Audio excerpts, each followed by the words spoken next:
Presentamos 24 Horas Central.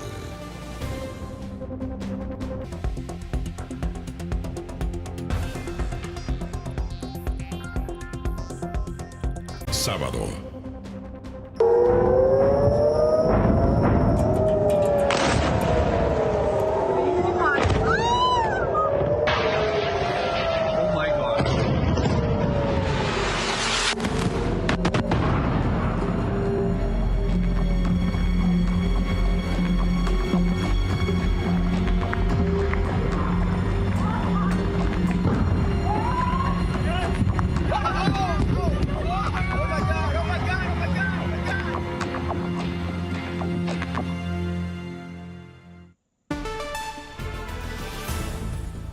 Conflicto en Medio Oriente. ¿Cómo están? Muy buenas noches. Bienvenidos y bienvenidas a 24 Horas Central sábado. ¿Cómo estás, Andrea Aguilar? Muy buenas noches. Hemos estado todo el día atentos al minuto a minuto de un hecho que parte con una ofensiva militar y respuestas a lo largo de todo el día y que concluyen con un hecho que ya es catalogado como histórico. Khamenei, una de las personas más malvadas de la historia, está muerto. Frase usada por el presidente Donald Trump para confirmar el fallecimiento del líder supremo iraní, quien ocupaba ese cargo desde hace 37 años. Un conflicto en el que Irán respondió con ataques que golpearon al menos 8 países. El paso a paso de un día que quedará en los libros de la historia en la siguiente nota. El ejército estadounidense inició importantes operaciones de combate en Irán.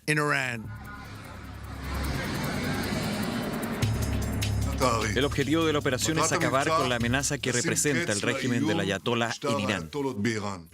Vamos a destruir sus misiles, vamos a aniquilar su armada, vamos a asegurarnos que los agentes terroristas de la región ya no puedan desestabilizar el mundo. Las Fuerzas Armadas de la República Islámica de Irán lanzaron una respuesta aplastante a sus malas acciones.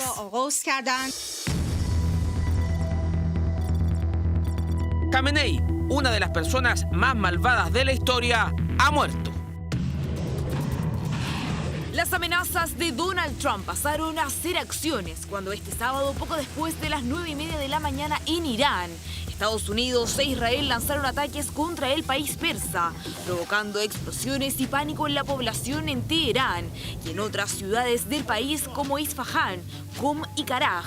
Pero no solo eso, porque también dio como resultado la muerte del líder supremo de Irán, el ayatolá Ali Khamenei. El régimen representa una verdadera amenaza para el Estado de Israel, para Medio Oriente y para el mundo entero. Así que bajen las armas y serán tratados con justicia y total inmunidad. Si no, se enfrentarán a una muerte segura. Cuando terminemos, pueblo de Irán, tomen el control de su gobierno. Será suyo. Esta será probablemente su única oportunidad durante generaciones. Una operación que Donald Trump calificó como masiva, con ataques que impactaron en sitios militares y de defensa, pero también en infraestructura civil. De hecho, una escuela primaria fue blanco de la ofensiva conjunta entre Estados Unidos e Israel, dejando más de 80 fallecidos de acuerdo con el régimen iraní. Nuestra política es clara. Enfrentamos las amenazas desde sus primeras etapas. No permitiremos que el régimen terrorista iraní se arme y aumente su poder. Una primera oleada de ataques de Estados Unidos e Israel que fue dirigida contra las principales autoridades iraníes, el presidente del país y el líder supremo, el ayatolá Ali Khamenei, cuya residencia quedó completamente destruida. Iran's most powerful office has reportedly been targeted in a stunning and unprecedented escalation. The office of Iran's supreme leader, Ayatollah Ali Khamenei. Se lanzó un poderoso ataque que destruyó el corazón de Teherán, el complejo del tirano Khamenei. Durante 3 décadas y media, este tirano desplegó terrorismo por todo el mundo, afligió a su pueblo y trabajó en un programa para aniquilar al Estado de Israel.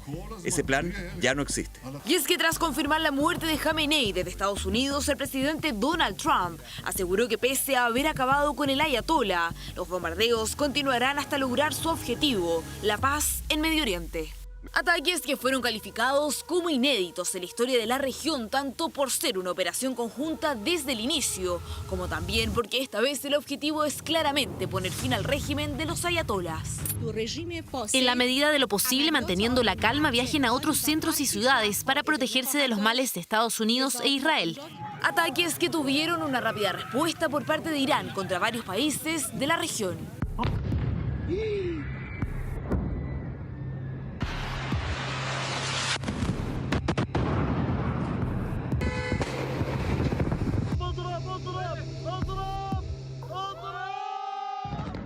Contraofensiva que se centró en Israel y bases de Estados Unidos en Medio Oriente.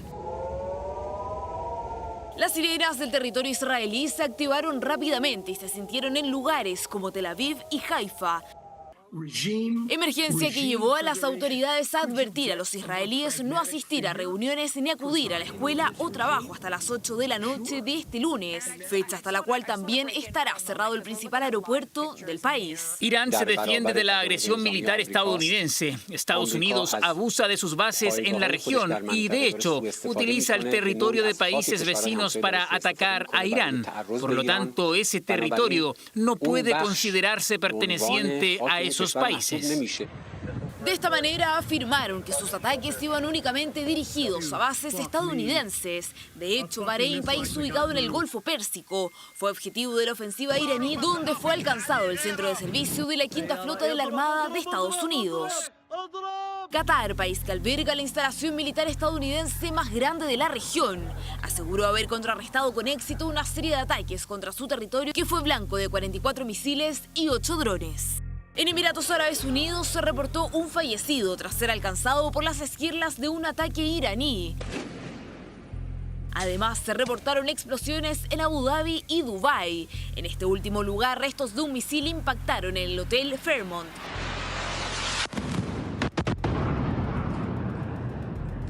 Trump debe saber que hoy contamos con las capacidades más avanzadas para combatirlos durante años.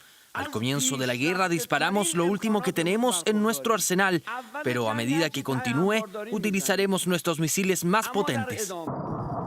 Respuesta de Irán que también tendrá importantes efectos en la economía mundial, ya que anunció el cierre del Estrecho de Hormuz, la ruta del petróleo más importante del mundo, en medio de unos ataques que estallan tras décadas de conflicto y que amenazan con derribar al régimen.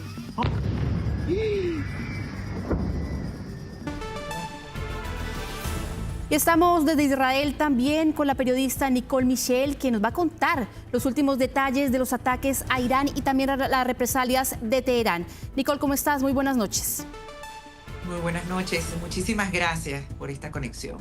Quisiera partir preguntándote por la situación actual que se vive en Israel. Sabemos que hay presencia o lanzamiento de misiles desde Irán hacia varios puntos de Israel, hacia el norte, que se han escuchado también sirenas en Jerusalén, en Tel Aviv. ¿Cuál es la situación en estos momentos en el punto en el que tú te encuentras?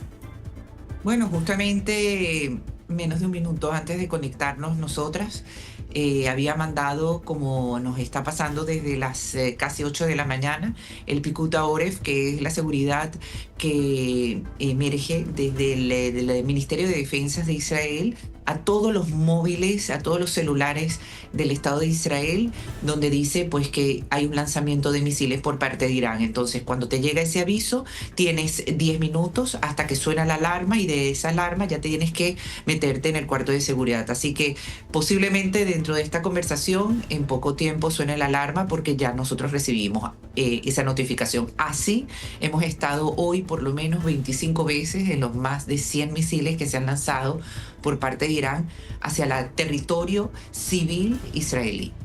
¿Cuál es el balance que han entregado en estos momentos las autoridades israelíes de daños? Porque hemos visto bastantes daños en distintas partes del centro de Israel, y si hay algún balance de víctimas fatales.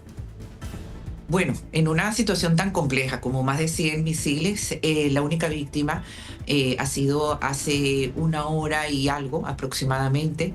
En Tel Aviv, uno de los misiles impactó en un edificio, ha herido a 30 personas y ha provocado la muerte de un hombre de aproximadamente 40 años, que según tengo entendido incluso ni era israelí, era un extranjero, no sé de qué nacionalidad, pero ha sido en Tel Aviv. Ha caído misiles en Haifa, en otras ciudades, pero no había provocado muertes porque tenemos un sistema aéreo antimisil, el Kippat Barzel, la cúpula de hierro, que es bastante eficiente, y los cuartos de seguridad y los búnker en los edificios, cuartos de seguridad en los apartamentos de edificios más modernos y los búnker que están abajo del edificio, de manera que ya tenemos una práctica muy grande, y no tan solo con el tema de los misiles como pasó con Hamas o Hezbollah, sino con los misiles iraníes, que no son cualquiera. El año pasado, en la guerra esa de 12 días, fueron misiles balísticos de casi 1 tonelada. Tuve la oportunidad como periodista de cubrir todos los días que hubo ese lanzamiento y vi destrucción de zonas donde habían por lo menos 8 a 10 vilas completamente destruidas en concreto, zonas civiles. Nicole, hemos hablado de zonas civiles, pero ¿hay algún balance también de las zonas militares? Porque al menos en el último reporte que entregaba Irán, hablaba de haber destruido buques israelíes, de haber impactado en algunas instalaciones militares. ¿Cuál es el reporte que se da o la versión que da el Estado de Israel?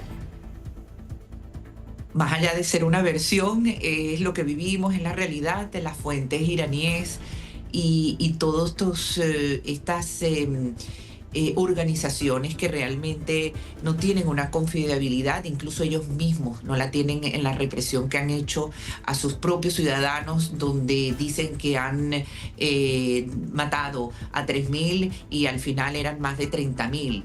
O sea, aquí en las zonas militares siguen perfectamente resguardadas. Israel es un país muy fuerte, donde ha habido ataques por parte de Irán en esta confrontación es a la población civil. Al contrario de eso, Israel en conjunto, en esta vez con Estados Unidos, recordemos que la guerra de los 12 días del año pasado fue solamente Israel. Aquí se ha unido los Estados Unidos porque hay un objetivo central, que es eliminar un régimen tremendamente peligroso para la región, para los mismos iraníes y para Israel y para el mundo entero. Es una situación mucho más puntual que va a tener una respuesta de cambio completamente en la geopolítica de Medio Oriente. Así es, Nicole Michel, desde Israel te agradecemos por este contacto. Muy buenas noches. Con todo gusto. Buenas noches en Chile. Bueno, en junio de 1989 asumió Ali Khamenei como el nuevo líder supremo de Irán, un clérigo de línea dura que mantuvo un firme control sobre el país persa por casi 40 años. Un liderazgo que se acabó hoy. ¿Cuál es su historia? Mire.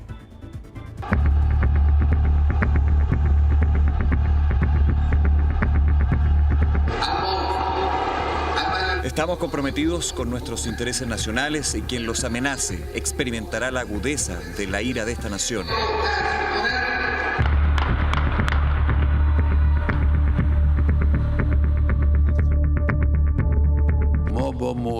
No tiene sentido hablar con los alborotadores, hay que ponerlos en su lugar. Durante estas casi 4 décadas en el poder, el régimen de Ali Khamenei en Irán se caracterizó por una línea dura contra sus enemigos internos y externos.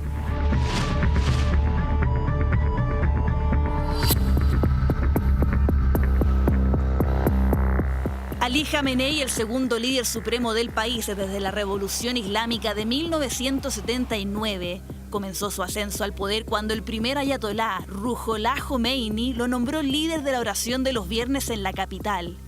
Eventualmente fue elegido como presidente en 1981. Solo 10 años después de la instalación del régimen de los ayatolás, fue designado como el nuevo líder supremo tras la muerte de Khomeini. Un cargo para el que incluso Khamenei no se sentía preparado. Realmente no merezco este puesto. Lo sé, y quizás los presentes también lo sepan. Uno debería derramar lágrimas de sangre por una sociedad islámica que siquiera considera a alguien como yo, como su líder. En sus 37 años como el máximo líder del país, Jamenei estuvo dedicado a consolidar el control político, militar y de seguridad, con especial énfasis en derrotar a sus principales enemigos declarados, Estados Unidos e Israel. Irán debe dar una respuesta contundente al régimen terrorista sionista. No mostraremos piedad alguna a los sionistas.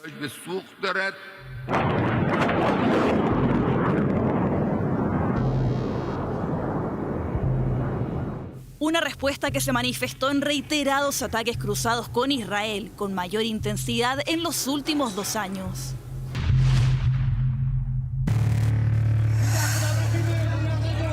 Pero el poder de Jamenei fue cuestionado en masivas protestas durante los más recientes años, las que fueron reprimidas por las fuerzas de seguridad leales al líder supremo, la Guardia Revolucionaria y las fuerzas paramilitares.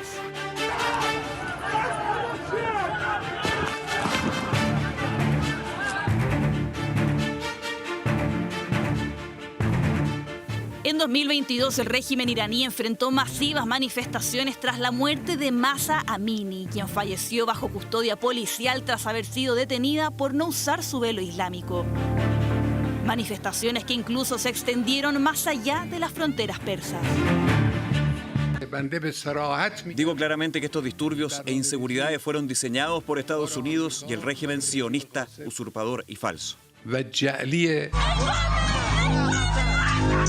Y este 2026 comenzó con movilizaciones en todo el territorio persa, exigiendo un cambio en las autoridades ante la grave crisis económica que enfrenta el país.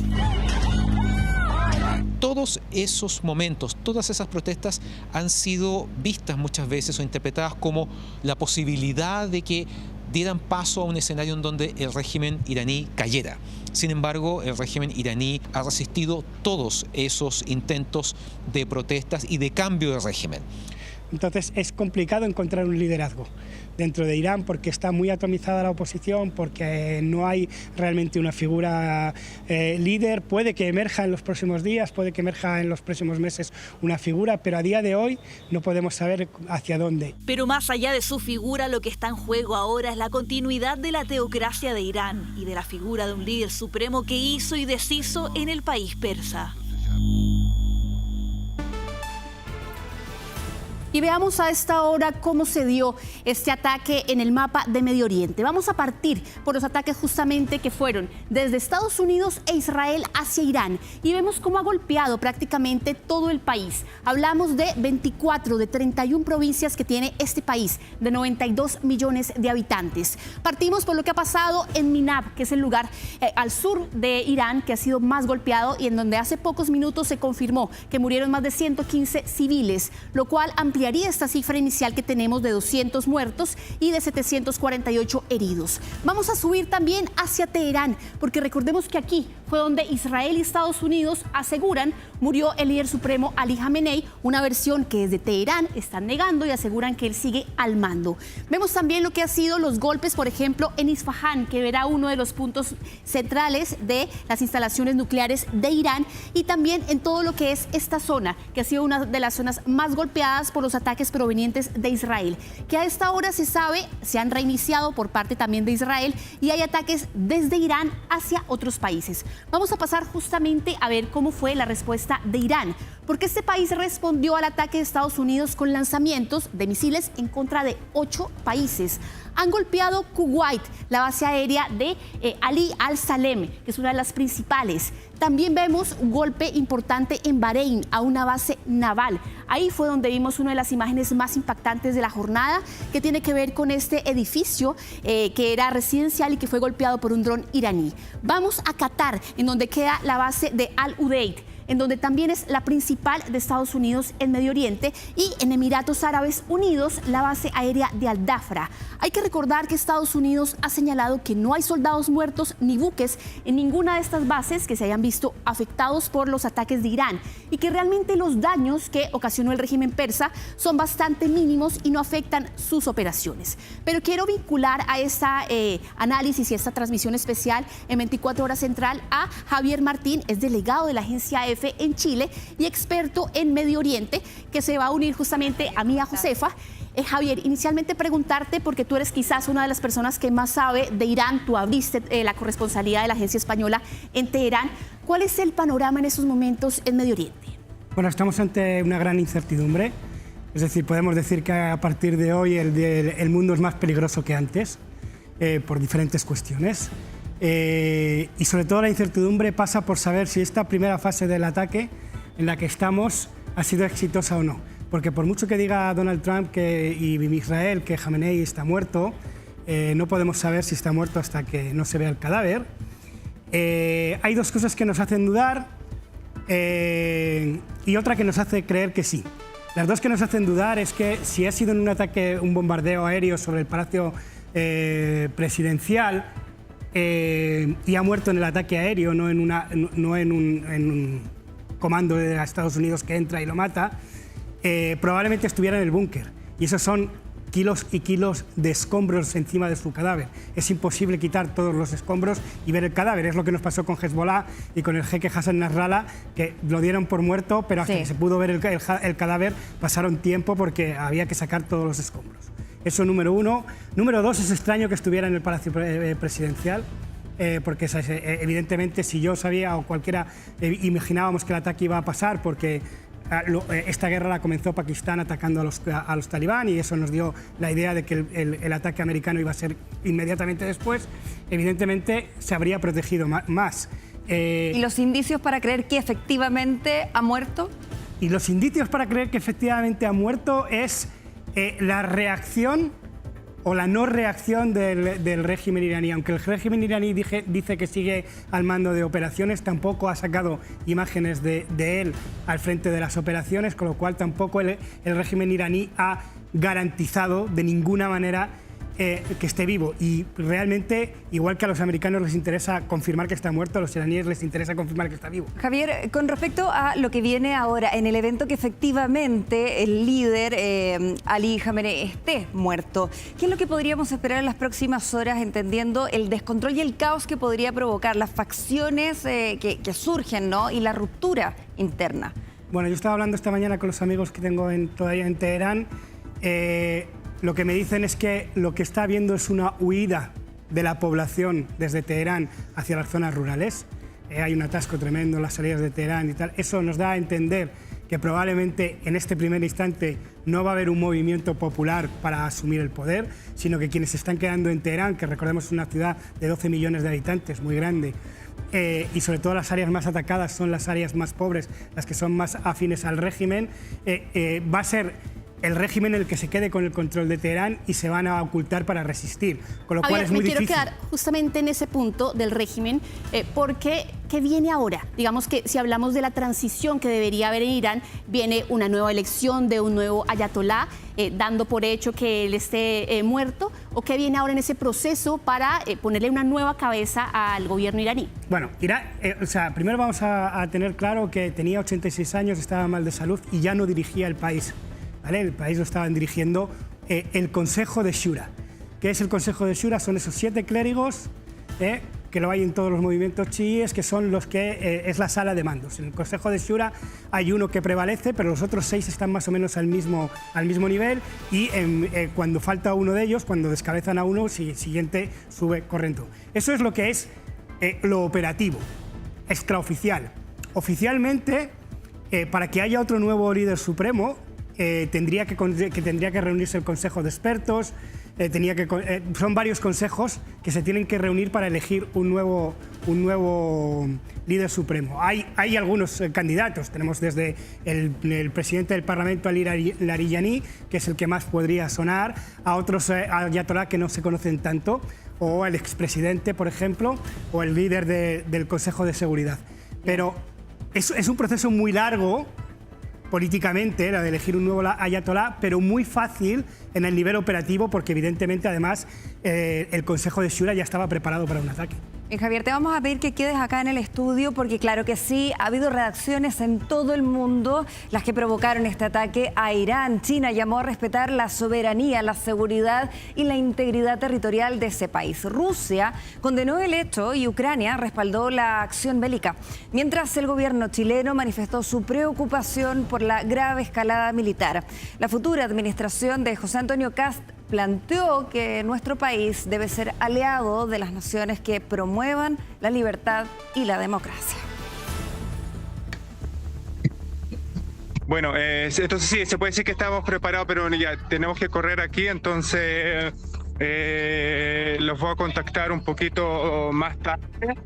Es la reacción de Rodrigo, chileno en Israel, quien tuvo que volver a entrar a uno de los tantos refugios habilitados luego que sonaran una vez más las sirenas que comenzaron a escucharse a partir de las 8 de la mañana, horario local. Y desde ese momento no han parado las sirenas, tuvimos 10-20 minutos ahora que paró un poquito las sirenas, entonces casi todas las familias acá del barrio sacaron abajo a sus niños y volvieron a sonar las sirenas y entonces pueden ver que estoy dentro de un colegio. No es el único en sostener que estaban preparados para este momento. El ataque de Estados Unidos e Israel a Irán era inminente. Como sabíamos que esto era inminente, nos estamos preparando hace varias semanas ya. Veíamos cómo seguían llegando fuerzas de la Armada, del Ejército americano. Pero no son los únicos en reaccionar sobre la situación en el Medio Oriente. Fueron las grandes potencias las que marcaron sus posturas. China exige el cese inmediato de las acciones militares, la interrupción de la escalada de la tensa situación, la reanudación del diálogo y la negociación y los esfuerzos para mantener la paz y la estabilidad en Oriente Medio. Parte de una escueta declaración en la que el régimen de Xi Jinping consideró que la soberanía nacional, la seguridad y la integridad territorial de Irán debe respetarse, Rusia condenó el hecho. En realidad, los motivos de Washington y Tel Aviv no tienen nada que ver con el régimen de no proliferación. No pueden dejar de comprender que, al sumir a Oriente Próximo en el abismo de una escalada incontrolada, están incitando a países de todo el mundo, especialmente en la región, a hacerse con medios cada vez más serios para hacer frente a las amenazas emergentes. Postura que se contrapone con la de Ucrania. Aunque los ucranianos nunca amenazaron a Irán, el régimen iraní optó por ser cómplice de Putin y le suministró drones Shahed. Y no solo los drones, sino también la tecnología.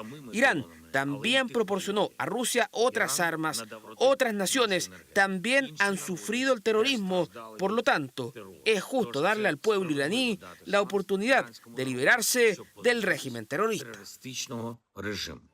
En otro de los continentes del mundo también existieron pronunciamientos. Así reaccionó la Unión Europea, que en voz de su presidenta planteó que han adoptado sanciones extensas en las acciones de lo que denominó el régimen asesino de Irán y de los guardias revolucionarios.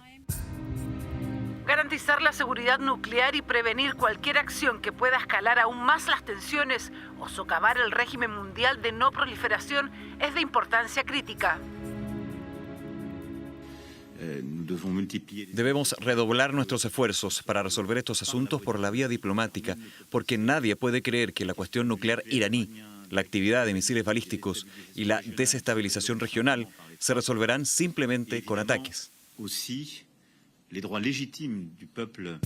Países de América Latina también reaccionaron, mientras que el presidente de Colombia, Gustavo Petro, aseguró que Estados Unidos se equivocó. Argentina se alineó con Washington y Tel Aviv, expresando públicamente su respaldo a la ofensiva militar. ¿Qué dijo Chile? El gobierno de Chile expresa su preocupación por la grave escalada militar en Medio Oriente y condena los ataques contra Irán perpetrados por Estados Unidos en conjunto con Israel, así como la respuesta del régimen iraní contra Israel y países del Golfo. Estas acciones, en un contexto regional altamente tensionado, pueden tener consecuencias para la estabilidad de la región y la seguridad internacional. El futuro gobierno de José Antonio Kast marcó esta línea. Desde la oficina del presidente electo señalamos que Chile siempre debe ser aliado de las naciones que promueven la libertad y la democracia, y en consecuencia valoramos el esfuerzo por restablecer la seguridad nuclear y el respeto irrestricto al derecho internacional. Condenamos asimismo los ataques indiscriminados del régimen iraní a distintos países de la región. Antonio Guterres, secretario general de la ONU, en tanto condenó la escalada militar en el Medio Oriente, llamando a los Estados miembros a respetar sus obligaciones conforme al derecho internacional. Y hasta ahora nos vamos a Dubái con Esteban Corona, que es residente en esta ciudad, que recordemos fue uno de los focos de ataques de Irán en contra de su aeropuerto, de zonas icónicas, por ejemplo, cercanas al Burj Khalifa, que es el edificio más alto del mundo. Esteban, quisiera preguntarte inicialmente cuál es la situación en el lugar en el que tú te encuentras y si se han confirmado nuevos ataques en esta ciudad. ¿Cómo estás? Muy buenas noches. Hola Esteban, buenas noches. ¿Qué tal? Buenas noches. Sí, Daniela, Josefa, a ver, hasta ahora se siguen escuchando bastantes ataques, no tan seguido como hace unas horas, pero sí, acá son ya las 4 de la madrugada, 4:30, y se siguen escuchando bastantes ataques cerca de lo que es Jumeirah, cerca del Burj Khalifa, aunque no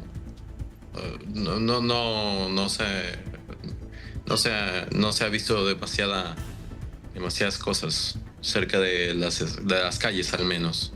Conversábamos más temprano, Esteban, y nos comentabas que el anuncio de las autoridades había sido evitar salir a las calles, evitar exponerse. ¿Cómo ha cambiado la rutina a lo largo de las horas? ¿Qué se ve hoy en las calles a esta hora? Me imagino por la hora quizás cambia, ¿no? Pero en general, la sensación. A ver, las calles están vacías en su mayoría. Parece una ciudad desierta, la verdad. Pero yo creo que es por lo mismo de que desde una hora temprana se informó a la gente que tenían que resguardarse en casa. La mayoría de las personas siguen, en casa y intentan no salir. Aunque no es una situación alarmante para la mayoría de la población, no es como que busquemos salir, vaya. ¿Se ve presencia militar, presencia policial en las calles, rondas por el estilo, algo similar? En las calles no como tal, pero sí que se escuchan aviones pasar, sobre todo yo vivo cerca del Burj Khalifa de Downtown. No hay tanta presencia de aviones, pero lo que es las zonas más cercanas a la playa o a zonas afuera de la ciudad, sí que se escucha aviones. Tengo amigos que sí me han dicho que hay bastantes aviones patrullando en general y sí, es más que nada en el espacio aéreo, no hay tanto personal militar en la calle. Vaya. Aprovechando justo que tú tienes esta cercanía al Burj Khalifa, que es además el edificio más alto del mundo, ¿se ha podido confirmar algún tipo de ataque y la evacuación que se dio efectivamente en este edificio? Ataque no como tal. No hay confirmación del gobierno ni nada de que haya habido algún ataque directo a ninguna zona turística, pero sí que la población en general se ha resguardado desde temprano. Sí, y han avisado que es mejor evitar estas zonas por cualquier cosa, pero no ha habido daños graves en ningún lugar turístico allá. Bien, y justamente parte también de los registros que seguramente todavía no conoce la población en su totalidad, es parte de estos registros que estamos dando a conocer nosotros también. Este ataque a un puerto de Dubái y que habla, ¿no? También Andrea y Javier, de cuando ya se empieza a afectar a infraestructura crítica, y eso inevitablemente habla de señales que se están dando inmediatamente a Tel Aviv y a Washington. Esteban Corona, residente en esa ciudad, te agradecemos por este contacto con nosotros. Buenos días allá, que estés muy bien. Buenos días. Sí. Bueno, vamos a seguir avanzando. Irán y Estados Unidos llevan casi 5 décadas de relaciones hostiles. Años en los que pasaron por momentos en los que estuvieron a punto de entrar en conflictos de gran escala y acuerdos que finalmente nunca se concretaron. ¿Cuáles son los hitos que llevaron a Washington y a Teherán hasta este punto de tensión? Mire.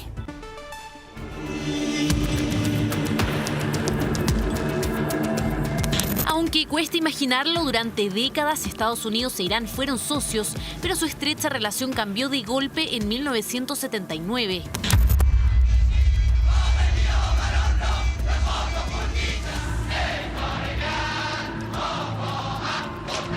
Desde 1978, las calles de Irán se transformaron en el escenario de las demandas de miles de ciudadanos que estaban contra el líder iraní de ese momento, el Shah Mohammad Reza Pahlavi, aliado incondicional de Estados Unidos.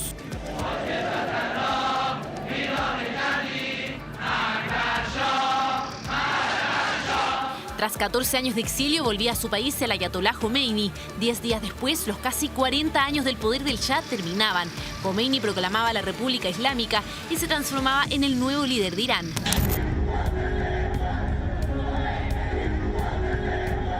Inicia la transformación de Irán, deja de ser una monarquía y lo convierte en un régimen teocrático, es decir, en donde el clero iraní chiita tiene roles políticos. Se comienza un distanciamiento muy fuerte entre Irán y Estados Unidos. La relación con Washington dio un giro completo. Solo meses después de la revolución, 52 diplomáticos fueron secuestrados durante 444 días, luego de que un grupo de estudiantes iraníes se tomara la embajada de Estados Unidos en Teherán. Marca de manera profunda la relación entre Teherán y Washington y es un recuerdo que permanece imborrable en la historia política de ambos países. La guerra de Irán con Irak consolidó a la Guardia Revolucionaria iraní, el ejército ideológico del régimen caracterizada por sus mensajes de odio contra Estados Unidos. Años donde también nació Hezbollah, grupo armado libanés respaldado por Irán, que en 1983 llevó a cabo un atentado en el Líbano, que terminó con la vida de 241 soldados estadounidenses. Subrayamos la necesidad, Dios bendiga, al imán Jomeini de seguir el camino trazado por él y aferrarnos a su sabia visión de que Estados Unidos es un poder satánico que juega con el bienestar de los pueblos. Hezbollah fue una de las razones para que Estados Unidos acusara al régimen iraní de financiar el terrorismo internacional. Al mismo tiempo, Irán comenzaba a expandir su programa nuclear y su enriquecimiento de uranio. La respuesta de Estados Unidos fue poner las primeras sanciones económicas con el objetivo de aislar a Irán. Y estas las palabras que marcaron una clara enemistad. Estados como estos y sus aliados terroristas constituyen un eje del mal, armándose para amenazar la paz mundial. Estados Unidos no permitirá que los regímenes más peligrosos del mundo nos amenacen con las armas más destructivas del mundo. Aunque la llegada de Barack Obama al gobierno norteamericano dio espacio para una pequeña puerta en las relaciones. Tras años de negociación se alcanzó un acuerdo nuclear entre Irán y las potencias del mundo. El pacto limitaba su programa nuclear a cambio del levantamiento de las sanciones más duras. Fue el mayor acercamiento diplomático en décadas. Hoy podría haber acabado la esperanza. Sin embargo, abrimos un nuevo capítulo de esperanza. Pero el acuerdo duró poco. Firmaré un memorando presidencial para comenzar a reinstaurar las sanciones nucleares de Estados Unidos contra el régimen iraní. Impondremos sanciones económicas de máxima intensidad. El presidente Donald Trump anunció el fin del acuerdo y el restablecimiento de las sanciones bajo una dureza sin precedentes. Irán comenzó a incumplir sus compromisos hasta que el acuerdo expiró por completo. Con Trump a la cabeza, en 2020, un dron norteamericano mató al general Qasem Soleimani, uno de los hombres más poderosos del régimen. Irán respondió con ataques a bases militares estadounidenses en Irak.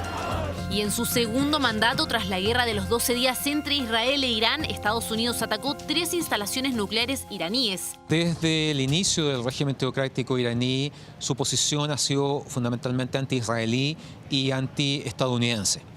Por lo tanto, Estados Unidos asume que Irán es un país hostil para Estados Unidos, sus intereses en la región y sus aliados en Medio Oriente.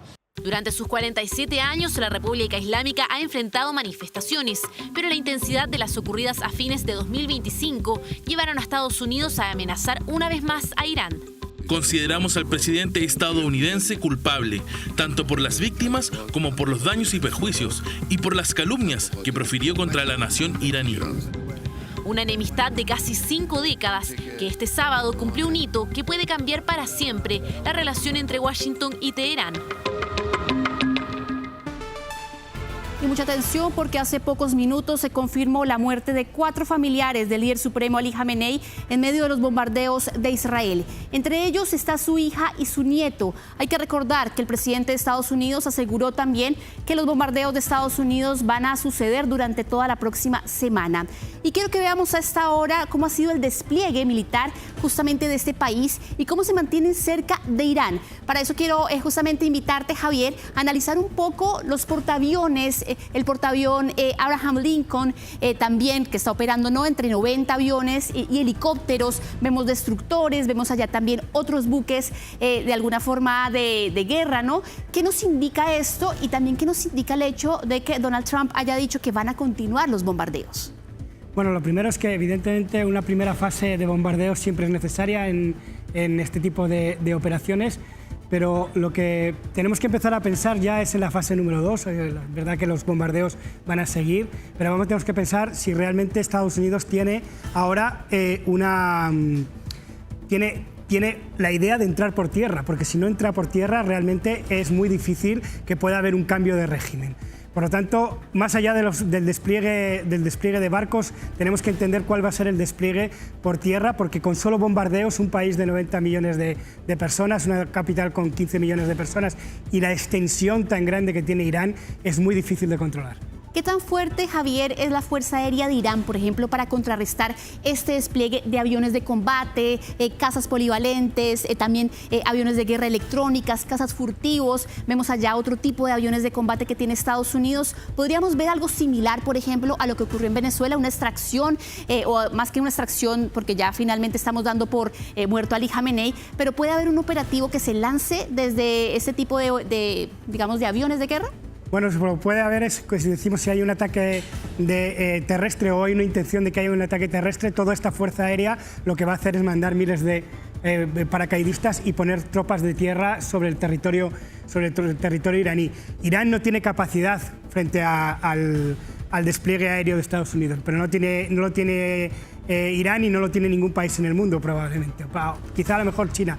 Es verdad que tiene muchos aviones, que es verdad que tiene una fuerza con la que siempre ha sacado imágenes de grandes, pero no tiene la tecnología que tiene Estados Unidos. Ahora, sí que tenemos que decir que tiene una tecnología diferente que sí que es muy letal, que la está utilizando Rusia en Ucrania, y son los drones. Los drones iraníes son de alto standing, los drones iraníes son principalmente la causa de los ataques de Rusia en Ucrania, y los drones iraníes están por todos los lugares. Por lo tanto, si puede defenderse de alguna manera Irán, va a ser a través de los drones y a través de lo que es la guerra asimétrica, es decir, la guerrilla, esconderse en las ciudades o incluso ataques fuera de su territorio, pero más del corte terrorista que de un ataque frontal. Javier Martín, delegado de la agencia EFE aquí en Chile, muchas gracias por este análisis aquí en 24 Horas Central. Nosotros vamos a seguir, por supuesto, muy pendientes, Josefa, de lo que pueda ocurrir en las próximas horas, de si se siguen registrando ataques en distintos países de Medio Oriente, y les estaremos informando toda esta noticia que ha marcado justamente el mundo y la jornada durante esta día. Que estén bien, buenas noches. Bueno, lo que está viendo a continuación, volvemos a nuestro país, es el momento exacto en que un delincuente dispara contra un joven de 16 años. Esto ocurrió en el intento de robo de un vehículo, donde el principal testigo es el padre de este adolescente. La víctima se encuentra en estado crítico. En este furgón utilitario blanco viajaba un padre con su hijo de 16 años. A un costado iba otro vehículo que no le permitió el paso. Eso obligó al conductor a retroceder. No se trataba de un conflicto vial, era un intento de encerrona. El copiloto del automóvil realizó un certero disparo. Yo venía de comprar pan tipo 5:30, y cuando veo la camioneta cuando ya viene retrocediendo, ya cuando ya ocurrió todo, y siento un disparo. Entro a mi casa corriendo así para evitar que me lleguen algún daño o algo. Fueron dos porque cruzaron dos y después el auto pasó contra el tránsito y ahí ya no se vio más. Todo esto ocurrió a las 5:30 de la tarde en la comuna de Maipú. La bala impactó en la cabeza del joven, quien fue llevado en helicóptero hasta la clínica Las Condes debido a su delicada situación médica. Por supuesto, este es un hecho de la máxima gravedad. Tenemos que lamentar una vez más un episodio de violencia que culmina en este caso con un menor de edad en situación crítica. Se está trabajando activamente y esperamos en breve plazo tener identificado a todas las personas que tengan responsabilidad. El padre había terminado hace pocos minutos su jornada laboral. Logró evadir un primer y segundo intento de robo hasta que la banda disparó. Efectivamente, se trataría del delito tipo encerrona. En primera instancia, en la calle que está al costado de nosotros, trataron de detener el vehículo y posteriormente acá donde estamos nosotros. Esta persona regresaba del lugar de su trabajo acompañado de su hijo, que tiene 16 años, de una empresa de cigarrillos. No, el vehículo se encontraba totalmente vacío. Los últimos antecedentes establecerían que en el vehículo de la banda iban 4 delincuentes, quienes no se llevaron nada, ni el furgón ni alguna pertenencia. Se estaba realizando despachos de mercadería. Hizo un último despacho aquí en la comuna, venía por la autopista. Notó él que lo estaban siguiendo y se salió de la autopista y hizo una vuelta en U y se metió en este camino lateral. Ahí se le hizo la encerrona. La indagatoria tiene 2 ventajas: las imágenes y la declaración que pueda entregar el padre del adolescente. La víctima, en las cámaras de seguridad se advierte claramente la persona que se baja desde el asiento del copiloto y dispara. Esa persona fue vista por la víctima, por el conductor del vehículo, de manera que se están haciendo diligencias también para determinar su identidad a partir de un reconocimiento.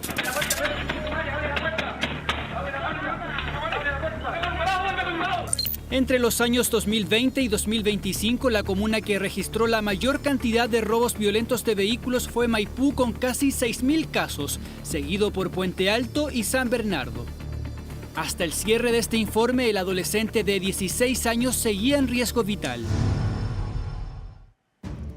Escenas de profundo pesar se vivieron en la comuna de Pudahuel, donde familiares y amigos despidieron a Julio Fuentes, una de las víctimas que dejó la mega explosión de Renca. Durante la jornada, las autoridades confirmaron un nuevo deceso y la cifra de fallecidos aumentó a 13. Mi papá fue una de las víctimas y para mí eso no hay palabras para decir lo que yo siento en este momento. Es el crudo testimonio de Melanie. Su padre, Julio Fuentes, fue una de las víctimas fatales que dejó la mega explosión de Renca. Yo era muy pegada a mi padre. Yo no podía creer lo que estaba pasando con mi papá. Quería ir para allá para verlo en el momento de la explosión. Tras resultar con el 76% de su cuerpo quemado, Julio estuvo varios días internado de gravedad hasta fallecer. En medio de muestras de profundo pesar, este sábado sus familiares y amigos le dieron el último adiós en la comuna de Pudahuel. Mi papá era muy cariñoso, muy amistable, muy sociable, buen padre, buen abuelo, buen vecino, porque vinieron mucho a despedirlo, entonces se demostraba el cariño hacia él, que lo querían mucho. Esa fatídica mañana del 19 de febrero, Julio se encontraba trabajando como cada mañana junto a sus colegas, operarios de la autopista central. La intensidad de la explosión los hizo arrancar lo más rápido que pudieron, tal como nos relató David, uno de los sobrevivientes. Pasó el accidente a las 8:05, posteriormente salimos, arrancamos por hacer un poco más corto. Salió esa nube tóxica, nos alcanzó un poco la llama, evidencia mucho, aquí se ve en el cuello, parte de mi brazo, y lamentando no fue lo mejor para Julito, que es mi concuñado. Fue trágico, sí, fue trágico, espantoso lo que vivimos en ese momento, amigo. Tras el funeral de Julio Fuentes, la Subsecretaría de Redes Asistenciales confirmó un nuevo fallecido en el Hospital del Trabajador. La explosión de Renca deja así 13 víctimas fatales y 4 personas son las que continúan en riesgo vital. Sin embargo, entre los familiares hay solo un mensaje que se repite. Vamos a hacer todo lo posible por hacer justicia por mi padre, que falleció en terribles circunstancias. Bueno, en estas situaciones solamente justicia justicia por mi papá, por todos los que han fallecido y por los que están luchando por sobrevivir.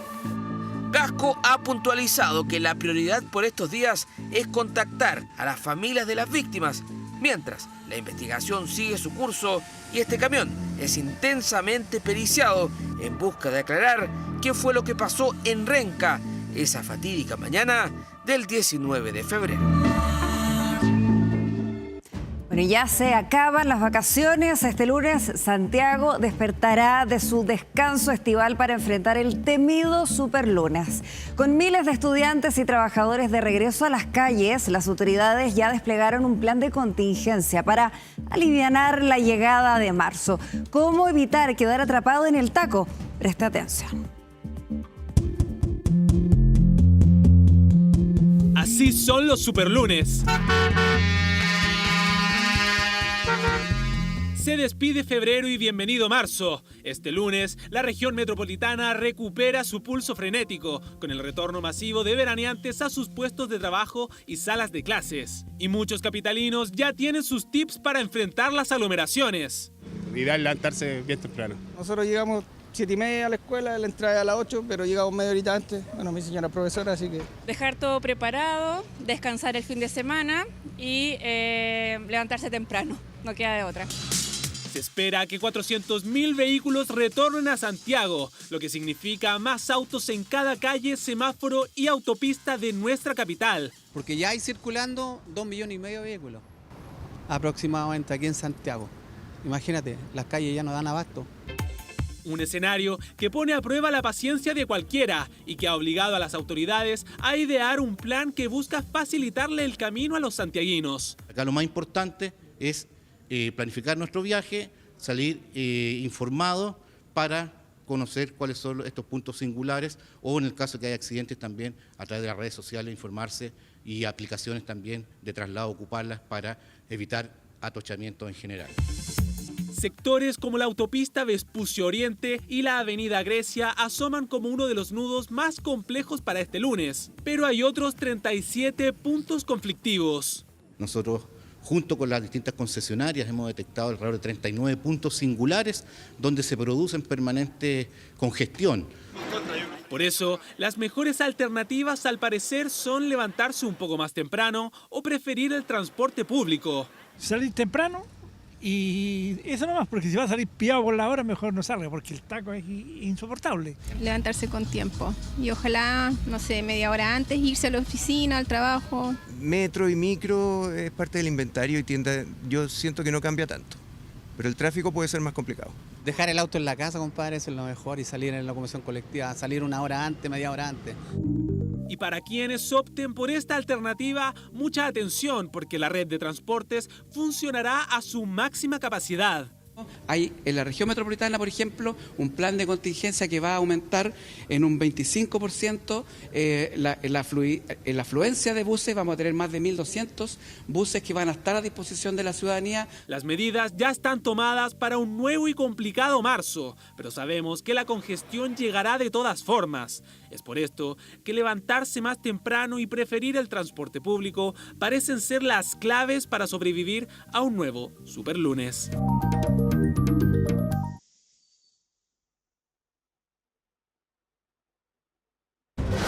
Ya volvemos con 24 Horas Central. Estamos de regreso y fíjense lo siguiente, el Comité Olímpico de Chile informó de un incendio que destruyó la totalidad de las instalaciones en el Centro de Entrenamiento Olímpico ubicado en Curauma, lugar donde entrena el equipo chileno de remo y canotaje. Todos los implementos, incluyendo remos y motores, además de 59 botes, resultaron dañados, están inutilizables. No hay daños humanos. La futura ministra del Deporte, Natalia Ducó, compartió registros del siniestro y aseguró que las pérdidas son cercanas a los 2.000 millones de pesos.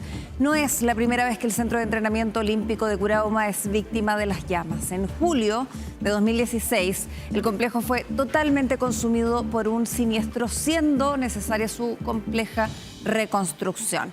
Parte de las imágenes, ¿no?, que dan cuenta de este siniestro que termina con la totalidad de este centro de entrenamiento tremendo para el Team Chile, una pérdida tremendamente importante. Bueno, sigan en compañía de TVN, terminan acá las noticias, pero ya vienen los best sellers con la película Hijos de la Calle. Quédese, nosotros nos reencontramos mañana. Que estén muy bien. Chao, chao.